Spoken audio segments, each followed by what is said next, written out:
విశ్వము తాను ఒక్కటే అన్న సత్యాన్ని ఎరిగితే అదే జ్ఞానం. అది తెలియడం కోసమే శరీర మాధ్యే ఖలు ధర్మ సాధనం. ఈ శరీరాన్ని మనం ఉపాయంగా ఎంచుకుని ఈ శరీరం ద్వారా ఆ ప్రాణ స్వరూపాన్ని తెలుసుకుంటున్నామన్నమాట. దీన్ని చమత్కారంగా తమాషాగా నేను ఒక సంస్కృతపరమైనటువంటి పాట రాశాను దీనిపైన. మాతరిస్వ చైతన్య రూపం ప్రాణ అంటే సరదాగా ఆంగ్లేయులకి నేను పాఠాలు చెప్తూ ఉంటాను కనుక వాళ్ళకి తగినట్టుగా చెప్పేటువంటి ఒక సరదా ప్రక్రియ ఒకటి ఉంది. అంటే ఎప్పుడూ కూడా శాస్త్రం అనేది అది చాలా జాగ్రత్తగా శ్రద్ధాళువులై మనం అధ్యాపనం చేయాల్సి ఉంటుంది. అయినప్పటికీ నేర్చుకునేటువంటి వాళ్ళ ఇష్టానుసారం కాస్త సరదాగా కూడా పాఠాన్ని చెప్పి వాళ్ళకి తగినట్టుగా చూడండి, చిన్నప్పుడు ఇంగ్లీష్లో మనం రైమ్స్ చెప్తాం. అవి ఎందుకు అంటే ఇంగ్లీష్ రైమ్స్ ద్వారా ఒక సత్యాన్ని ఎరిగించడం అన్నమాట. అలాగే చమత్కారమైనటువంటి పద్యాలు ఇవి బాగుంటాయి అన్నమాట. మీరు రాసినటువంటి ఆ పాట ఏంటి? మాతరిస్వ చైతన్య రూపం ప్రాణ, క్రియశక్తి సాదృశ్య రూపం ప్రాణ, ఇలా అన్నమాట. ఇది ఒక ర్యాప్ స్టైల్లో ఉంటుంది. ప్రాణ అపన వ్యనవుదన సమన ప్రాణ ప్రాణ పంచ ప్రాణ నగకూర్మ కృకర దేవదత్త ధనుంజయ ప్రాణ ప్రాణ ఉప ప్రాణ ఇడపింగళ సుషుమ్న నాడ్య గమన ప్రాణ సంయమన సత్వ సంపన్న యోగ యోగ ప్రాణయోగ. దీనికి ప్రాణ ర్యాప్ అని ఒక పేరు పెట్టి ఇది ప్రాణతత్వాన్ని ఆంగ్లేయుడికి నేను పాఠాలు చెప్తూ ఉంటాను కనుక ఈ సంస్కృతపరమైనటువంటి వాళ్ళ సైడ్లో దీన్ని అందించేటువంటి ఒక ప్రయత్నం అనమాట. అంటే పెద్దలు పండితులు దీన్ని మరీ సీరియస్గా తీసుకోకుండా కేవలం ఒక తత్వాన్ని తెలియచేయడం కోసం. అయితే ఇందులో అంతా కూడా ప్రాణతత్వమే ప్రతిపాదింపబడి ఉంది. అందుకని సంస్కృత శబ్ద చైతన్యమే దీనికి మూలం. ఎప్పుడూ కూడా తూనది కానీ తత్వం మంది. ఎందుకు మీరు ఇలా చేశారో అని అడగచ్చు. దీనికి తెలియకుండానే నా వెనకాతల ముత్తుస్వామి దీక్షితార్ గారి ప్రేరణ ఉంది. ముత్తుస్వామి దీక్షితార్ గారు నా ఆరాధ్య గురువు.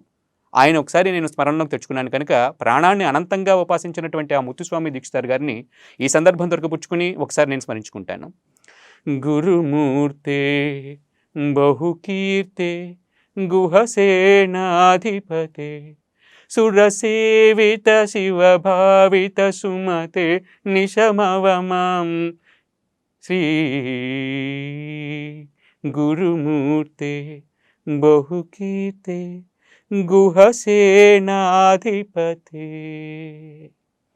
నా హృదయ గుహలో కొలువై ఉన్న ఆ గురుగుహుడు ముత్తుస్వామికి ఆయనే సుబ్రహ్మణ్యుడు. నా హృదయంలో కొలువై ఉన్న నా గురుగుహుడు ఆ ముత్తుస్వామి. ముత్తుస్వామి హృదయంలో కొలువై ఉన్నటువంటి గురుగుహుడు సుబ్రహ్మణ్యుడు. ఈ ముత్తుస్వామే నా గురువు కనుక ఆయన నా హృదయంలో ఉన్నటువంటి గురువు. ఎందరో గురువులు, అందులో మంత్రానుసంధాన, నాదానుసంధాన, ప్రాణానుసంధాన గురువుల కోవల్లో ఈ ముత్తుస్వామి దీక్షితారు విశేషమైనటువంటి వ్యక్తి. ఆయన ప్రణవాన్ని, ప్రాణాన్ని అనంతంగా ఉపాసన చేసినటువంటి అఖండ శ్రీ విద్యోపాసకులు. సంగీతకారుడుగానే శాస్త్రకారులకి, సంగీత విద్వాంసులకి తెలుసును. అయితే మరొక కోణంలో ఆయన సాహిత్యాన్ని మనం పరిశీలన చేస్తే ఎందరో సాహితీవేత్తలు ఆయనలో ఉన్నటువంటి మర్మాన్ని, ధర్మాన్ని గుర్తించారు. ముత్తుస్వామి దీక్షితారు అనేక రకాల కృతులు రాస్తూనే నొట్టు స్వరాలు అనే పేరుతో 40 కృతుల్ని రాశారు. వీటికి ఆంగ్లేయుల పరమైనటువంటి సంగీత మాధ్యమం ఏదైతే ఉందో ఆంగ్ల పరమైనటువంటి ట్యూన్స్ అంటే వెస్ట్రన్ ట్యూన్స్ని వీటికి జత చేస్తూ ఈ సంస్కృత పాటలకి ఆయన కంపోజింగ్స్ చేశారనమాట.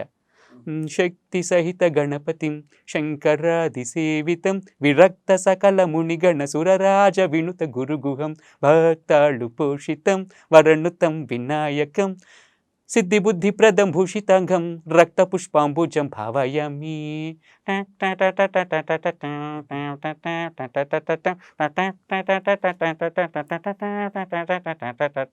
ఇది కంపోజింగ్. అంటే ఆ రోజుల్లో అంటే 17వ శతాబ్దం 18వ శతాబ్దపు దశల్లో అప్పటికే విదేశీయుల యొక్క తాకిడి మన భారతదేశం పైన అధికంగా ఉంది. వాళ్ళు రావడం, వాళ్ళ వాద్యాలు యొక్క ప్రభావం కూడా మన దేశంలో ఉండడం ఉంది. ఇవాళ మనం క్లాసికల్ సంగీతంలో వాయిస్తున్నటువంటి వాయులీనం అంటే వైలిన్ ఏదైతే ఉందో అది మన శాస్త్రీయమైనటువంటి ఇన్స్ట్రుమెంట్ కాదు, వాద్యం కాదు, అది విదేశీ వాయిద్యం. మరి మన సంప్రదాయమైనటువంటి సంగీతంలో ఆ వాయిద్యాన్ని ప్రవేశపెట్టింది ఎవరయ్యా అంటే అది ముత్తుస్వామి దీక్షితార్ గారే. అందుకని ఎప్పుడూ కూడా మన సంప్రదాయవాదులు గుర్తించాల్సినటువంటి విషయం ఏమిటంటే ఎక్కడ మంచి ఉంటే దాన్ని తీసుకోవడంలో తప్పు లేదు. అది మనకు అర్థం అవ్వడం, మన హృదయస్థం చేసుకుంటూ ముందుకు వెళ్ళడం అన్నది కావాలి. ఇలా ఎరిగినటువంటి వాళ్ళు అన్ని కోణాల్లోనూ ముందుకు ఎదుగుతారని నా నమ్మిక అన్నమాట. అందుకని పండితులకి, పెద్దవాళ్ళకి మనం ఏమిటంటే, ఇలా నేను ప్రాణపరమైనటువంటి పాటను రాసినప్పటికీ కూడా అందులో ముత్తుస్వామి దీక్షితార్ గారి యొక్క ప్రేరణ నా వెనకాతల నాకు తెలియకుండానే ఉండి నన్ను నడిపిస్తుంది. అందుకనే నేను ఇలా రాస్తున్నాను అనమాట. అందుకని మాతరి స్వచైతన్య రూపం ప్రాణ, క్రియాశక్తి సాదృశ్య రూపం ప్రాణ అని చెప్తూ వస్తుందన్నమాట. అలాగే ఇప్పుడు ప్రాణ గురించి మీరు ఇంత విస్ఫోటంగా చెప్పారు. ప్రాణ చలనానికి, ప్రాణ గమనానికి మన శరీరంలో నాడీ మండల శుద్ధి అనేది ఎంతో అవసరం. అవును, ఆ నాడీ మండల శుద్ధి ఎప్పుడు జరుగుతుంది? చాలా మంచి ప్రశ్న అండి ఇది. నాడీ మండల శుద్ధికి ముందర అసలు నాడీ అంటే ఏంటో తెలుసుకోవాలి. తప్పకుండా ఎప్పుడు కూడా అడిగిన ప్రశ్నకి మూలం నుంచి సమాధానం చెప్పడం అనేది నాకు అలవాటు. ఎందుకంటే అనేక మంది ప్రేక్షకులు దీన్ని చూస్తూ ఉంటారు కూడా, కాబట్టి మూలం నుంచే సమాధానం చెప్తాను. కాబట్టి మీరు అడిగిన ప్రశ్నలో నేనే స్వతంత్రత తీసుకుని నాడి అనేటువంటి పదానికి ముందు అర్థం చెప్పుకుందాం. నాడి అంటే అది నది అనేటువంటి పదం నుంచి వచ్చింది. నదికి లక్షణం ఏమిటి అంటే ప్రవాహం. ఇక్కడ కూడా నాడి అనేటువంటి దాని లక్షణంలో కూడా ప్రవాహమే విశేష అంశంగా మనం తీసుకోవాలన్నమాట. అంటే ప్రాణశక్తి ఏదైతే ఉందో ఆ శక్తి నాడిలో ప్రవహిస్తుందన్నమాట. నాడిలో ప్రవహించేటువంటి ప్రాణం ఎక్కడైతే అడ్డుకట్టు అవుతుందో, ఎక్కడైతే ఆగుతోందో అక్కడ ఆ నాడి శుద్ధం కాకుండా అశుద్ధం అవుతుందన్నమాట. నాడి శుద్ధం కావాలంటే నాడిలో ఉన్నటువంటి ప్రాణం నదిలోని నీరులాగా ప్రవహించాలి. ప్రవహించకపోతే అక్కడ కాలుష్యం ఏర్పడుతుంది. కాబట్టి నాడీ కాలుష్యానికి కారణం ఏమిటి అంటే నాడులన్నీ కూడా బంధింపబడి ఉన్నాయి. నాడులు అశుద్ధమై ఉన్నాయి. శరీరంలో అనేక నాడులు ఉన్నాయి. ఆ నాడుల్లోనే ప్రాణం ప్రవహిస్తుందన్నమాట. ఈ శరీరంలో ఉన్నటువంటి నాడులు ఎన్నయ్యా అంటే లెక్కలేనన్ని. ఆ లెక్కలేనన్ని నాడులకి ఒక లెక్కని చెప్తే అవి 72,000 నాడులని మనకి హఠయోగ గ్రంథాల్లో చెప్పబడింది. కొన్ని గ్రంథాల్లో 3,70,000 పైచులకు నాడులు ఉన్నాయని కొన్ని గ్రంథాల్లో ఉంది. కొన్ని గ్రంథాల్లో 3,20,000 అని, కొన్ని గ్రంథాల్లో 3,70,000 అని, కొన్ని గ్రంథాల్లో 72,000 నాడులని ఉంది. ఏదైనప్పటికీ ఈ నాడుల్లో 14 నాడులు చాలా ముఖ్యమైనవి ఉన్నాయి. ఈ 14 నాడుల్లోనూ కూడా అతి ముఖ్యమైనటువంటి నాడులు 3. అవి ఈడానాడి, పింగళానాడి, సుషుమ్న నాడి. ఈ ఈడానాడి అనేటువంటిది మన ఎడమ ముక్కులో ప్రవహించేటువంటి నాడి. దానికి మూలస్థానం మూలాధార చక్రం దగ్గర చెప్పబడింది. అలాగే పింగళానాడి. ఈ పింగళానాడి అనేటువంటిది కుడి నాసికలో ఉంటుంది ప్రధానంగా. ఇక సుషుమ్న నాడి అనేటువంటిది ఈ 2 నాసికలకి పైన అగ్రభాగంలో, అంటే నాసాగ్ర భాగంలో, కనుబొమ్మల మధ్య భాగం దగ్గర ఇది ఉంటుంది. అంటే ఇందులో రకరకాల అభిప్రాయ భేదాలు ఉన్నాయి. నాసాగ్ర దృష్టికి, భూమధ్య దృష్టికి భేదాలు మనం ఉన్నాయి.